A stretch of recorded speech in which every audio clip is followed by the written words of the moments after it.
Information দিই আপনাদের।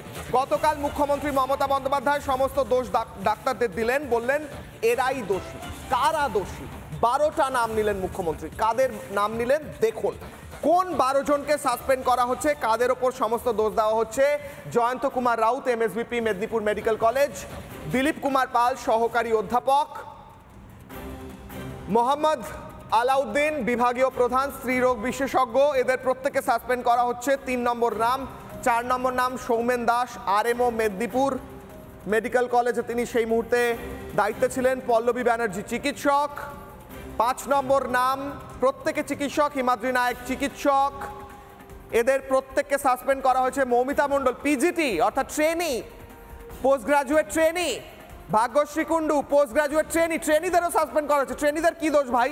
Sushant Mondal PGT তো অপারেশন করারই কথা নয়, এটা তো আপনার স্বাস্থ্য দপ্তরের ফেলিওর। পূজা সাহা পিজিটি,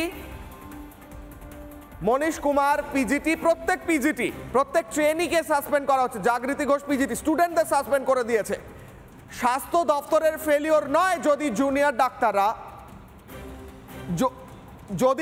ডাক্তাররা তারা যদি অপারেশন করে, সিনিয়র ডাক্তাররা না থাকে, যেটা মুখ্যমন্ত্রী নিজে বলছেন তথা স্বাস্থ্যমন্ত্রী বলছেন, তাহলে এটা আপনার স্বাস্থ্য দপ্তরের ফেলিওর নয় ম্যাডাম। আপনি স্বাস্থ্য সচিব, আপনি স্বাস্থ্যমন্ত্রী, আপনার স্বাস্থ্য সচিব তারা কি দায়িত্ব পালন করছেন যেখানে রাজ্যের বিভিন্ন মেডিকেল কলেজে সিনিয়র ডাক্তাররা থাকেন না এবং জুনিয়র ডাক্তাররা অপারেশন করেন?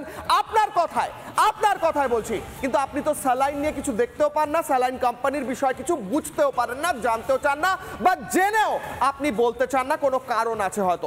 এবার দেখাবো যার জন্য ক্ষতিপূরণ ঘোষণা করলেন, 5 লাখ টাকা দেবেন বললেন, যে মহিলার মৃত্যু হয়েছে তার স্বামী কি বলছেন আপনার উত্তরে বিশেষ প্রতিবেদন।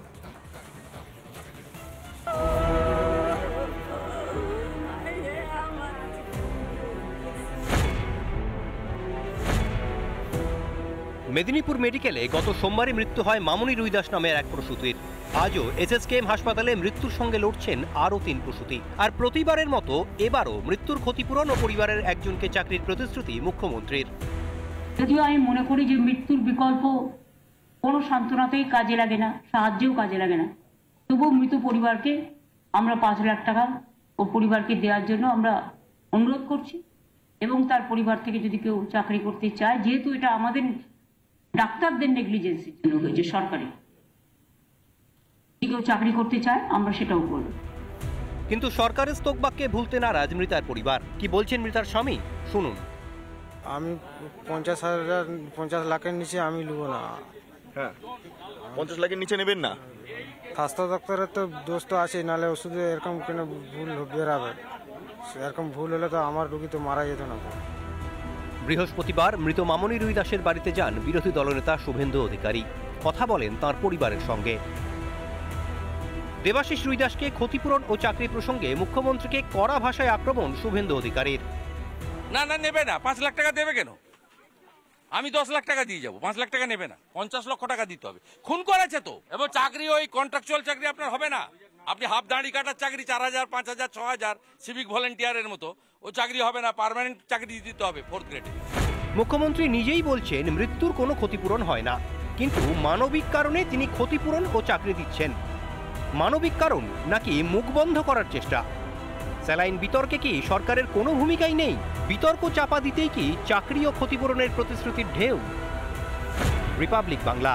নানা ধরনের কন্টেন্ট দেখার জন্য লাইক করুন, শেয়ার করুন আমাদের ফেসবুক পেজ, সাবস্ক্রাইব করুন আমাদের ইউটিউব চ্যানেল। পাশাপাশি অন্যান্য ব্রেকিং নিউজের জন্য অবশ্যই চোখ রাখুন রিপাবলিক বাংলায়।